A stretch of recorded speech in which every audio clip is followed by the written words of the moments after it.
Hello नमस्कार दोस्तों, स्वागत है आप सभी का मेरे इस यूट्यूब चैनल प्रशांत जेस ऑफिशियल में।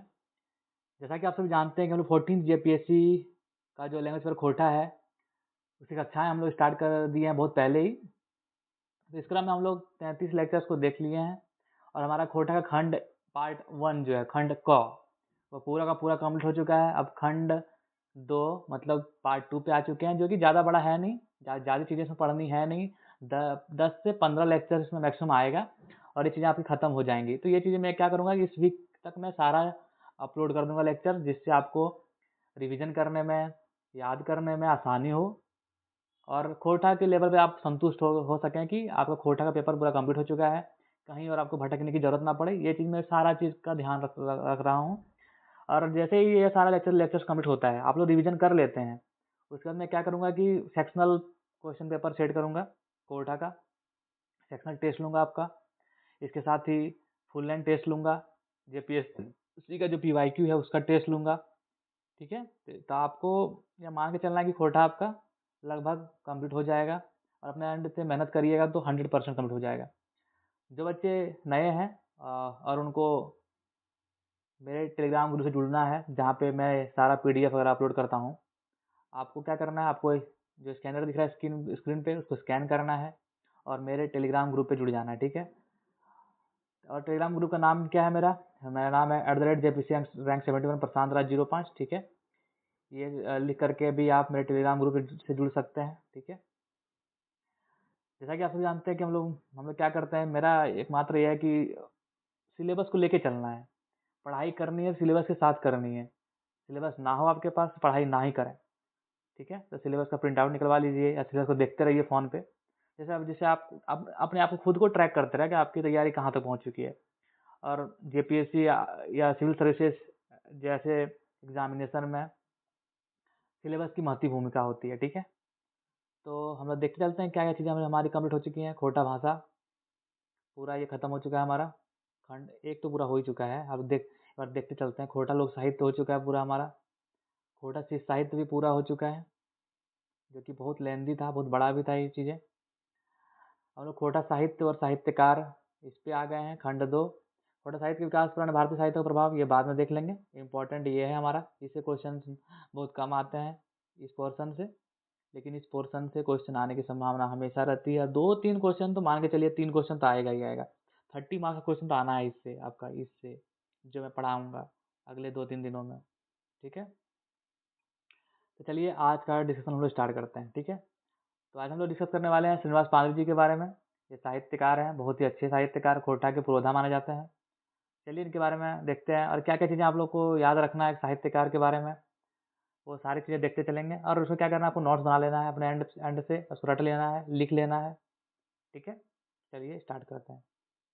श्रीनिवास पांडुरी जी, खोटा भाषा विश्व पितामह आर नामजद का साहित्यकार श्रीनिवास श्रीनिवास पांडुरी जी का जन्म 25 दिसंबर 1920 बछर ग्राम बरवाडा कल्याणपुर जिला धनबाद भेल है। क्या बोल रहा है कि खोटा भाषा के विश्व पितामह।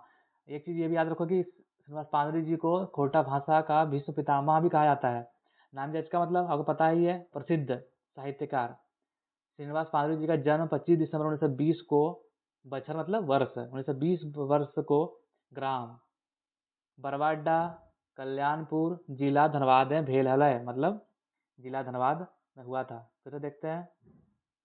खोटा भाषा विश्व पितामह आर नामजद का साहित्यकार श्रीनिवास पांडुरी जी का जन्म 25 दिसंबर 1920 बछर ग्राम बरवाडा कल्याणपुर जिला धनबाद भेल हलय। पहला क्या है कि इंट्रोडक्शन को देख लेते हैं हम लोग, उसके बाद इनकी रचनाएं जो है वो देख लेंगे, फिर डिस्कस की ओर देखेंगे, पढ़ेंगे हम लोग। देखो इनके माँ पिताजी का नाम भी आ जाएगा, इनकर माए बाप का नाम, इनके माए बाप का नाम क्या है, इनके पिताजी का नाम है शालिग्राम पानवरी और माँ का नाम क्या है, दुखनी देवी। ठीक है, पिताजी का नाम शालिग्राम पानवरी और माँ का नाम दुखनी देवी। 1939 बछर इनकर बाप और 1944 बछर इनकर माए सिराई गेला। बोलता है कि 1939 में इनके पिताजी और 1944 में इनकी माँ की मृत्यु हो गई। सिराई गेला मतलब मृत्यु हो गई, खत्म हो गए दोनों। से खातिर जिंदगी गुजारा चलवेले धनबादे पुरना बाजार एगो पान की गुमटी खोल रहा है। अब बचपन में ही देखो इनका जन्म होता है कब, देख लो, इनका जन्म हुआ है 20 में 19-20 साल के एज में पिताजी डेथ हो जाते हैं, माँ का डेथ हो जाता है, तो अपने जीवन का गुजारा करने के लिए क्या करते हैं, जिनकी गुजारा चलवे ले खाते, धनबाद में एक पूर्णा बाजार नाम का स्थान है, वहाँ पे पान की गुमटी खोल लेते हैं। वो पान की गुमटी खोल के अपना जीवन यापन करना स्टार्ट करते हैं। ठीक है। और अब आता है लेखनी के ऊपर। 1950 बछर से अपन लेखनी शुरू करला, मतलब 1950 साल 1950 के एज वर मतलब ईयर से अपना लेखनी स्टार्ट करला। और 1954 बछर उनकर पहिल कविता संग्रह बाल किरीन छपके बहराइल बोलता है। 1950 वर्ष से ईयर से वो लिखना स्टार्ट करते हैं, और 1954 में उनकी पहली कविता संग्रह बाल किरण, जिसको बाल किरण भी खोटा में लिखते हैं, छपके बहराइल मतलब छप के आया बाहर। फिर आगू 1957 बछर खोटा भाषा पहिल पत्रिका मातृभाषा बहराइल बोलता है। उसके बाद 1957 में खोटा भाषा की पहली पत्रिका जो है मातृभाषा, वो भी इनके द्वारा ही लिखी गई है। अब बोलता है इनखर लेखनी माय माटी और शोषण गरीबी कर महात्म भेटा है। बोलता है इनकी लेखनी में क्या चीज़ें स्पष्ट होती हैं, जो लिखते हैं, इनका जो साहित्य क्या क्या चीज़ें आती हैं। उसमें माय माटी आता है, माय मतलब अपनी मातृभूमि, शोषण और गरीबी की चीज़ें आपको देखने को मिलेंगी कि महात्म भेटाता है। क्या क्या महात्म मतलब महत्वता, इंपॉर्टेंस दिखता है उसको, माय माटी की इंपॉर्टेंस दिखता है, शोषण और गरीबी की इंपॉर्टेंस दिखता है। और शोषण की केवल बात ही नहीं करते हैं, शोषण के प्रति ये उलगुलान को भी इनके साहित्य में देखा जा सकता है। उलगुलान मतलब विद्रोह को भी देखा जा सकता है इनके साहित्य में। फिर से देखते हैं इनकर लेखनी माय माटी और शोषण गरीबी कर महात्म भेटा है, और शोषण के प्रति उलगुलान भेटा है। तो उलगुलान भेटाता है तो उसका उसका उसका एक बानगी भी देख लो, उसका एक कविता भी देख लो। क्या बोलते हैं वो बोलते हैं, एगो बानगी देखल जाए पारे। क्या बोलते हैं, आज नाई तो कायल हमर बात माने हो तो गोड़े कांटा मुँहे धरे टाने हो तो। बोलता आज न तो कल मेरी बात को तो माननी ही होगी कि तुम्हारे पर शोषण हो रहा है, बाहर से आके तुम्हारे पर लोग शोषण कर रहे हैं तुम्हारा। झारखंड के ऊपर बोल रहे हैं, छोटा नागपुर की धरती को बोल रहे हैं, ये आज यहाँ के लोगों को बोल रहे हैं कि तुमको आज ना कल तुम्हारी बात को मानना पड़ेगा कि तुम्हारे पर शोषण हो रहा है, तुम्हारे अधिकारों का हनन हो रहा है, तुम्हारे अधिकारों को छीना जा रहा है। आज नाई तो कायल हमारी बात माने हो तो गोड़े काटा मुँहे धरे टाने हो तो, मतलब जो पैर में कांटा चुभा है तुम्हारा, उसको मुंह से खींच के बाहर निकालना पड़ेगा, आपको सहना नहीं है, बलिदान करना पड़ेगा। इसको रट लीजिए, बहुत बहुत ही इंपॉर्टेंट ये कविता है। आज नाई तो कायल हमारी बात माने हो तो गोड़े काटा मुँहे धरे टाना हो तो।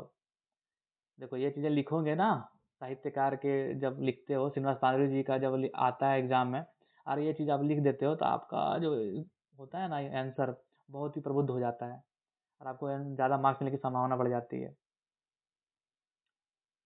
पांडुरंग जी साहित्य के ढेरे विधा में रचना कर रहे हैं, मतलब पांडुरंग जी जो है वो एक विधा में, एक जॉनर में नहीं लिखे हैं, बहुत सारा जॉनर में लिखे हैं। जैसे खंड काव्य लिखे हैं, कविता लिखे हैं, कहानी लिखे हैं, नाटक लिखे, उपन्यास लिखे, आरो तो जितना सोच सकते हैं, जितना भी जॉनर होता है, विधा होता है रचना का, वो सारा लिखने का प्रयास किए हैं पांडुरंग जी। क्या क्या लिखे हैं, खंड काव्य लिखे हैं, कविता लिखे हैं, कहानी लिखे हैं, नाटक लिखे हैं, उपन्यास लिखे हैं, सारा कुछ लिखे हैं। इसको हम लोग बारी बारी से देखते चलेंगे। अब उनका रचना, अब उनकी रचनाओं को देखते हैं। राम कथामृत, देखो बस तुमको क्या करना है, नोट कर देना है और साइड में लिख देना ये है क्या। राम कथामृत खंड काव्य है। तितकी, मालाक फूल, आँखी गीत और बाल किरण, ये सब क्या है, ये सब कविता संग्रह है। ठीक है, आपको रटना है चीज़ें, यहाँ से आपको रटने की प्रवृत्ति चालू करनी पड़ेगी। राम कथामृत खंड काव्य, तितकी, मालाक फूल, आँखी गीत, बाल किरण, कविता संग्रह। ठीक है। उद्भासल कर्ण और चाबी काठी क्या है, नाटक है ये दो। उद्भासल कर्ण और चाबी काठी क्या है, नाटक है। मातृभाषा और खोरठा क्या है, इनके द्वारा निकाली गई पत्रिकाएं हैं। मेघदूत जो है वो अनुदूत का अनुवाद है, अनुदित काव्य बोलते हैं इसको, अनुवाद है यह। परिजात और अपराजिता जो है वो काव्य है। रक्ते रांगल पाखा और कुसमी जो है वो कहानी संग्रह है। रक्ते रांगल पाखा और कुसमी दोनों अलग अलग चीजें हैं, दोनों कहानी संग्रह है। ठीक है। फिर देखते हैं, एक बार फिर से देख लेते हैं सारी चीजें क्या क्या उनकी रचनाएं हैं। राम कथामृत खंड काव्य है। तितकी, मालाक फूल, आँखी गीत, बाल किरण, कविता संग्रह। उद्भासल कर्ण, चाबी काठी, नाटक। मातृभाषा और खोरठा पत्रिका। मेघदूत अनुवादित काव्य है। परिजात और अपराजिता ये भी काव्य है। रक्तरांगल पाखा और कुसमी कहानी संग्रह है। ठीक है।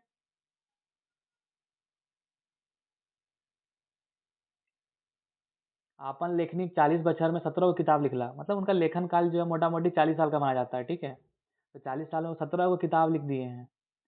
इनकर मातृभाषा कर प्रेम खातिर पंडित रामदयाल पांडे इनकर खोरठा भाषा वाल्मीकि कहला। बोलता है इनकी जो मातृभाषा मतलब खोरठा मातृभाषा के प्रेम को देखते हुए पंडित रामदयाल पांडे जी जो हैं इनको क्या कहते हैं, खोरठा भाषा की वाल्मीकि कहते हैं। खोरठा भाषा की वाल्मीकि कहते हैं, ठीक है। इनकर कविता कर भाव रहे मानववाद और जनवाद। बोलता है कि इनकी कविता की मतलब कोई भी लेखक या कोई भी साहित्यकार है या कोई भी कवि है तो उनका एक मूल भाव होता है। वो चीज़ें लिखते हैं तो क्या चीज़ सेंट्रल आइडिया क्या होता है उनका, तो सेंट्रल आइडिया बस ये है कि मानववाद, मानव उत्तम है, मानव के हित की बात करते हैं वो, मानववाद की बात करते हैं, जनवाद की बात करते हैं, मतलब मानव का हित सर्वोपरि है, ये सारी चीज़ें कहते हैं, ठीक है। जिसका एक एग्जाम्पल देख सकते हैं आप लोग। एगो पढ़तर देखल जाए पारे, पढ़तर मतलब एग्जाम्पल। नाच बांदर नाच रे मोर चाहे बाँच रे, ओकर खातिर दूध भात तोर खातिर छाछ रे, ओकर खातिर ऊंच दलान तोर खातिर गाछ रे, नाच बांदर नाच रे। अब देखो ये भी यहाँ के लोगों को जगाने की बात कर रहा है कि भाई देखो शोषण गरीबी में कितना लोग मर चुका है, कि यहाँ पे बस आदमी को एक बंदर के रूप में दिखाने का प्रयास किया गया। तो क्या कहते हैं, नाच बांदर नाच रे मोर चाहे बाँच रे, मतलब नाचो बंदर की तरह, मरो या बचो। मतलब उन लोगों के लिए जो जो रईस लोग हैं, जो जो शोषणकारी है, वो लोग के लिए दूध भात है, तुम्हारे खातिर क्या है, तुम्हारे खातिर छाछ है। उसके खातिर ऊंच दलान है, वो बड़ा बड़ा घर में रह रहा है, तुम कहाँ रह रहे हो, तुम रह रहे हो गाछ के तर, तुम्हारे खातिर गाछ रे, नाच बांदर नाच रे। ठीक है, ये रट लेना है आपको। इनका अनुदित काव्य कम्युनिस्ट मैनिफेस्टो खूब प्रचलित होला है। बोलता है इन्होंने एक अनुदित काव्य भी लिखा है, मतलब बाकी पहले कोई अदर लैंग्वेज में होगा उनको अनुवाद करके काव्य लिखा है, जिसका नाम क्या है, कम्युनिस्ट मैनिफेस्टो। खूब प्रचलित होता है। द कम्युनिस्ट, इनकी विचारधारा ही कम्युनिस्ट है, जनवादी विचारधारा के, मानववादी विचारधारा के हैं, शोषण और शोषित की बात करते हैं, ठीक है, शोषक और शोषित की बात करते हैं, उनसे उलगुलान की बात करते हैं। तो ये कम्युनिस्ट विचारधारा के ये हैं थोड़ा बहुत। तो इनका एक काव्य बहुत प्रचलित होता है। इनकर आर्थिक स्थिति बेस ना है, से खातिर इनकर छुआ कहलत कि तोय खोटा खिया खिया के हमनी खिया देलक। बोलता है कि इनकी आर्थिक स्थिति बढ़िया नहीं है, बताई थी आपको, पान का गुमटी था, जिससे इनका जो बच्चा लोग था, इनकर बच्चुआ सब, मतलब इनका जो बेटा बेटी था, वो क्या बोलते हैं कि भाई खोटा के ऊपर आप इतना ध्यान दिए हैं कि खोटा को तो आप बहुत खिया खिया के मोटवा दिए हैं, मतलब खोटा को तो आप तलियाए कर दिए हैं, खोटा को आपने बहुत समृद्ध किया अपने लेखन से, लेकिन हम लोग को क्या किए हैं, हम लोग को तो रोड पे भी ले जा दिए ना, हम लोग को रोड पे ला दिए हैं, हम लोग के लिए कुछ नहीं किए हैं। खोटा के तो बहुत खिलाए हैं, खोटवाएं खोटा खिया खिया कर हमने खिया देलक, मतलब हम लोग को खियाना मतलब हम लोग को खत्म कर दिए हैं। इतना होने के बाद भी तैयो इनकर खोटा भाषा साधना में कोई कमी ना है। इतना होने के बाद भी सब लोग इसका अवहेलना कर रहे हैं, तो इसके बावजूद भी खोटा भाषा की साधना में इनको कोई भी कमी नहीं आई। अपन जिंदगी एक साहित्यिक सेवा और मानुषिक हित खातिर खपैला। बोलता अपना जिंदगी जो है वो साहित्यिक सेवा के लिए और मनुष्य के हित के लिए खपैला, मतलब पूरा जीवन बर्बाद निर्वाह कर दिया साहित्यिक सेवा के लिए और मानसिक हित के लिए। इनकर को प्रिय पढ़तर देखल जाए पा रहे, इनका एगो बहुत अच्छा, इनको जो प्रसिद्ध होता है, इनके लिए प्रसिद्ध था, बहुत इनको पसंद था, उनका प्रिय पढ़तर देखा जा पा रहे, जैसे क्या बोलते हैं, मान भूमि माटिक तरे हीरा मोतिक मानिक फरे, ताब हियाँ लोग पेटे जलाए मोरे। फिर से देखते हैं, मान भूमि माटिक तरे हीरा मोतिक मानिक फरे, ताब हियाँ लोग पेटे जलाए मोरे। क्या बोलता है कि मान भूमि का क्षेत्र मतलब धनबाद का जो क्षेत्र है, वहाँ पे तो हीरा मोती मानिक है, उसके अंदर कोयला इतना भरा पड़ा है, इतना समृद्ध संपदा है, कितनी खनिज है, इसके बावजूद भी यहाँ के लोग पेट भूखे मर रहे हैं। तो कितनी बड़ी विडम्बना है कि जहाँ पे बहुत सारी मिनरल्स हैं, बहुत सारे समृद्ध खनिज संपदाएं हैं, तब भी वहाँ के लोग को भूखे मरना पड़ रहा है। कितनी बड़ी विडम्बना है। इस चीज़ को उजागर करने का कोशिश किए हैं वो हमारे श्रीनिवास पांडुरंग जी, ठीक है। अब क्या होता है लास्ट में 7 अक्टूबर 1986 को ये महान विद्वान धरती छोड़ के चले गए, मतलब इनकी मृत्यु 7 अक्टूबर 1986 को हो जाती है। हम सब अपन शीश सम्मान में झुक गए हैं। तो हम लोग क्या करते, इतने बड़े जो लेखककार साहित्यकार जो हैं, इनके सम्मान में अपना शीश झुकाते हैं, नमन करते हैं इनको, इनके साहित्य खोटा साहित्य के लेकर जो इनका योगदान है, उनको लेकर के हम लोग इनका हमेशा तारीफ करते रहेंगे, हमेशा इनके योगदान को सराहेंगे। तो ठीक है, चलिए आज का डिस्कशन यही समाप्त होता है। और आप लोग को यदि पसंद आता हो लेक्चर तो लाइक किया कीजिए, ठीक है। और जो बच्चे इस पूरे डिस्कशन का पीडीएफ चाहते हैं तो स्कैनर जो दिख रहा है आपको स्क्रीन पे, स्कैनर को स्कैन करिए और मेरे टेलीग्राम ग्रुप से जुड़ जाइए, जिसका नाम क्या है, जिसका नाम है @JPC Rank 71 प्रशांत राज 05। ठीक है, चलिए आज के लिए इतना ही। धन्यवाद, थैंक यू।